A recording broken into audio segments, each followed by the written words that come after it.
नहीं करोगे तो आपके ऊपर बहुत से ऋण है, दुर्गति हो जाएगी। ऐसा नहीं है।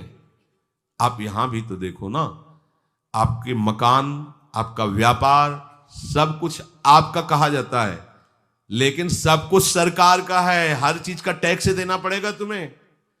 पानी का भी टैक्स देना पड़ेगा, मकान का भी टैक्स देना पड़ेगा, और तुम भी जो करोगे वो पैसा दो सरकार को। टैक्स तुम ऐसे फ्री थोड़ी जा नहीं होता, देना पड़ता है ना। आप मान लो नौकरी कर रहे हो कि हवाई नौकरी करे तो उसमें सरकारी टैक्स कटेगा आपका, क्योंकि आप सरकारी आदमी हो, भारत देश के वासी हो। ऐसे ही ये टैक्स लगे हुए हैं सरकारी भी, मातृ ऋण, पितृ ऋण, ऋषि ऋण, ये टैक्स है। ऐसा नहीं कि तुम कमाओ खाओ और इसके बाद मर के जाओ स्वर्ग मिलेगा। टैक्स चुकाओ। ये मनुष्य शरीर मिला, इन ऋणों से मुक्त हो। अगर नहीं हुए तो भी तुम्हें दुर्गति होगी। आप देखो, जब कभी ऐसी सूचना मिलती कि अमुक आदमी का अमुक धन पकड़ा गया तो इनाम दिया जाता है क्या कि इतना कमा लिया? सजा दी जाती है।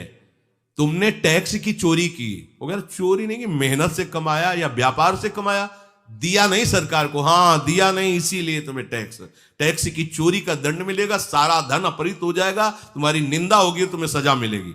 बोलो मिलती है नहीं?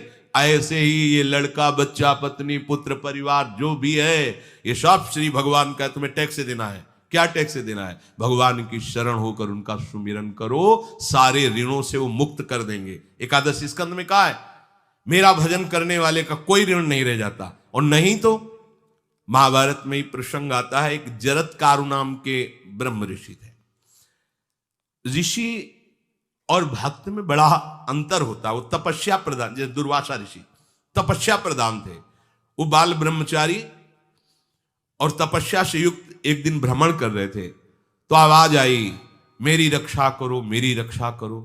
तो उस आवाज की तरफ बढ़े तो देखा कुएं में उल्टा लटके हुए हैं बहुत से ऋषि, और एक केवल तंतु है, एक केवल तंतु है जिसमें दो चूहे लगे हुए उसको भी काट रहे हैं, एक काला और एक श्वेत। तो उन्होंने देखा और दयालु हो गए कि ऋषियों, मैं तुम्हारी कैसे रक्षा कर सकता हूं?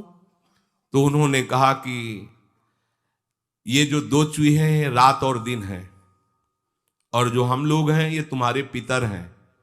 ये चूहे तुम्हारी आयु को काट रहे हैं, एक तंतु हमारे कुल में केवल तुम ही हो, और तुमने तपस्या की ठान ली, ब्याह किया नहीं, गृहस्थ धर्म में गए नहीं, पुत्र हुआ नहीं, तो तपस्या में, भक्ति में एक दम है कि सब ऋणों से मुक्त कर देगी। ये बात ध्यान रखना। तपस्वी अलग है, भक्त अलग। इसलिए पीछे चर्चा आई थी कि तपस्वियों से भी यदि